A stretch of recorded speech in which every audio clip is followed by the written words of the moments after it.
Anda kembali menyaksikan Breaking News Kompas TV seputar arus mudik Lebaran 2025 bersama saya Claudia Carla. Kita akan bahas juga bagaimana berkendara aman di saat mudik dalam Breaking News hari ini, dan kita akan berbincang bersama pakar keselamatan berkendara Sony Susmana.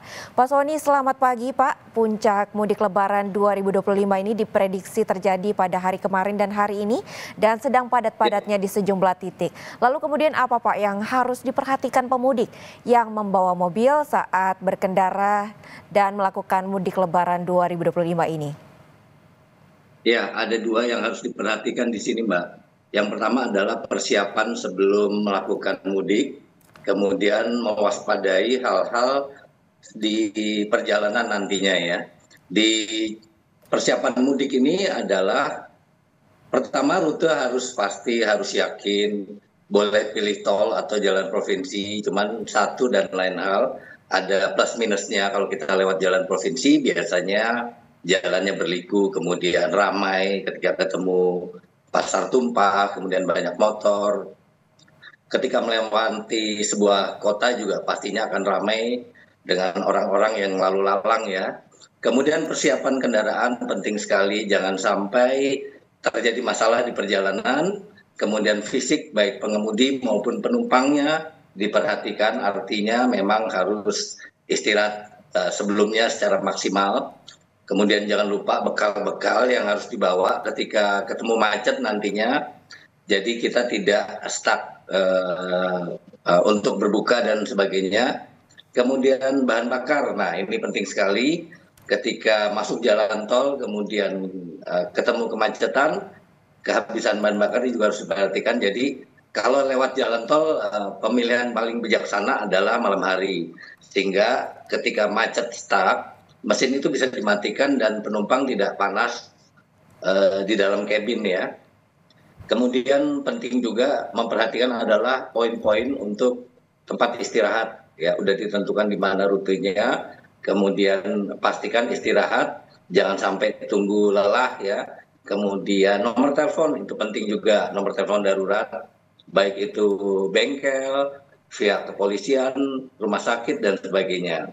Dan mewaspadai hal-hal yang kita akan alami selama perjalanan mudik, yaitu cuaca. Jadi saat cuaca panas, ketemu hujan, ketemu panas lagi, ingat pengemudi kendaraan maupun ban itu butuh penyesuaian. Kemudian mewaspadai macet, ya ada beberapa yang harus diperhatikan, yaitu menjaga jarak aman, jangan terlalu terburu-buru, ya. Kemudian tempat istirahat juga, kalau memang kita tidak perlu lewat kontraflow, lebih baik lewat jalan tol yang normal aja.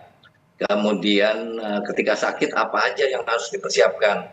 Jadi benar-benar kesehatan dari pengemudi dan penumpang harus diperhatikan. Jadi kalau letih juga termasuk, dan penting sekali adalah kalau mobilnya ini rusak, ya. Nomor satu adalah kita punya nomor telepon darurat bengkel tersebut untuk minta bantuan. Karena ini juga memperlancar kondisi lalu lintas baik pemudik lain, kemudian mempercepat recovery dari kendaraan ketika memang harus dilakukan perbaikan atau di towing.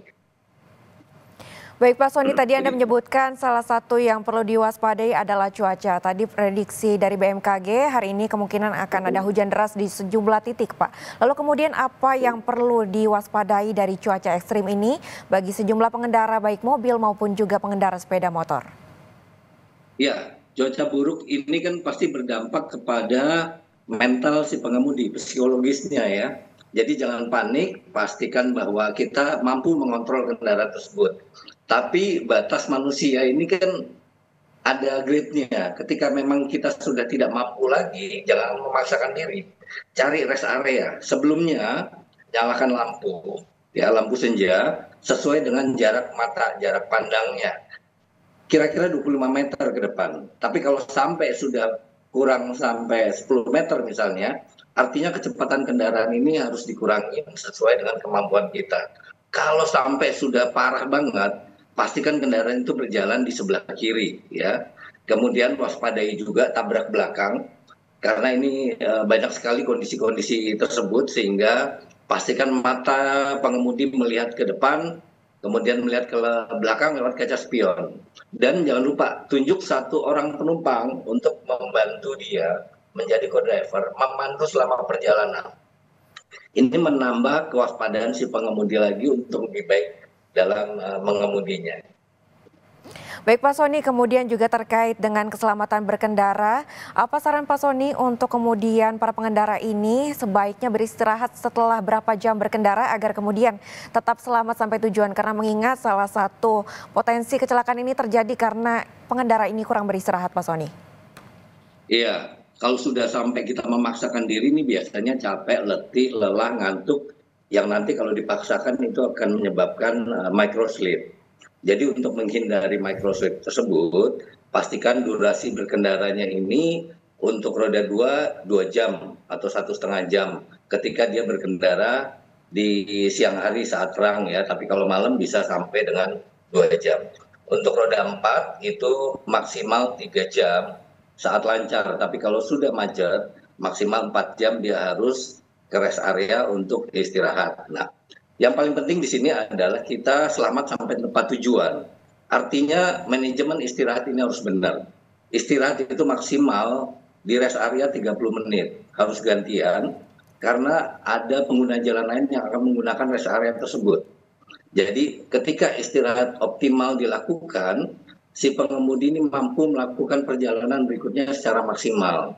Jadi fokusnya tetap terjaga, stamina tetap baik, kemudian fisiologisnya juga baik, sehingga lakukan metode istirahat dengan merefresh otot, syaraf, dan otaknya. Nah, ini dibagi menjadi 10 menit, 10 menit, 10 menit. Atau metode yang lebih cepat 15 menit, artinya 5 menit pertama merefresh otot, 5 menit kedua merefresh saraf, 5 menit berikutnya merefresh otaknya dia. Baik Pak Sony, kemudian tadi Anda sebutkan sebaiknya beristirahat 30 menit ya pasca berkendara, untuk sepeda motor 3 jam. Tapi berdasarkan pendapat dari Pak Sony sendiri, apakah 30 menit ini cukup kemudian untuk memulihkan kondisi kesehatan dari pengendara ini untuk kemudian melanjutkan kembali perjalanan? Ya, itu penting sekali kita mengecek kondisi fisik sebelum melakukan perjalanan mudik ya. Artinya si pengemudi ini bertanggung jawab sekali bahwa dia bawa penumpang, bawa barang, kemudian keselamatan pengguna jalan lain. Artinya benar-benar siap. Kalau nggak siap, jangan mudik atau jangan berkendara. Kalau ditanya apakah 30 menit cukup, kalau dilakukan secara optimal itu cukup. Tetapi kalau tidak melakukan secara optimal, hanya sekedar masuk ke rest area, kemudian misalnya tidak melakukan aktivitas-aktivitas yang benar untuk refresh tubuhnya dia, itu nggak bermanfaat, justru malah perjalanan berikutnya nggak maksimal. Baik Pak Sony, kemudian dari pantauan kami tidak sedikit pula pengendara sepeda motor yang kemudian juga mudik dengan membawa anaknya, ataupun dalam satu sepeda motor ada 3 keluarga kemudian yang dalam satu sepeda motor Pak. Apa mungkin tanggapan dari Pak Sony dan juga kemudian masukan dari Pak Sony terkait dengan hal ini, dan apa yang kemudian perlu diperhatikan oleh pengendara tersebut terlebih karena memang membawa anaknya dalam perjalanan? Ya, ini nggak bisa dihindarin ya. Memang pemerintah udah hadir untuk memberikan fasilitas mudik bagi pemotor, motornya dibawa, kemudian penumpang dan pengendaranya sudah diangkut oleh bus atau kereta dan sebagainya. Tetapi ada juga yang jadwalnya mepet sehingga hari ini harus mudik, naik motor, kemudian bawa anak. Saran saya sih tidak. Tetapi kalau memang harus bawa anak, maksimal 1 orang, ya. Ini nggak bisa dipaksakan. Nah, ini penting sekali si pengemudi memastikan bahwa kondisinya benar-benar fokus selama berkendara. Parameter kita fokus atau enggak adalah dalam posisi duduk. Ketika dia duduknya sudah mulai membungkuk, itu artinya dia sudah hilang fokus, sudah berkurang fokusnya. Artinya di situ menjadi parameter dia harus melakukan istirahat. Lakukan istirahat karena swasta dan pemerintah sudah hadir untuk menyediakan tempat-tempat istirahat. Di situ kita bisa melakukan pijat, kemudian tidur, kemudian merefresh segala macam, baik itu pengemudi maupun si penumpangnya. Jadi itu dimanfaatin.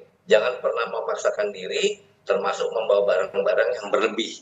Karena mudik ini kan memang lama, tapi sebentar. Manfaatin aja fasilitas-fasilitas yang ada di daerah sana untuk mencuci pakaian misalnya, untuk membawa barang-barang dan sebagainya ada bisa dipaketkan. Itu dilakukan untuk proses kita berkendara, tidak bawa barang berlebihan pada saat mudik maupun setelah balik dari mudik, Mbak. Baik, terima kasih Pak Sony atas informasinya terkait apa saja yang perlu diwaspadai oleh pengendara selama mudik Lebaran 2025.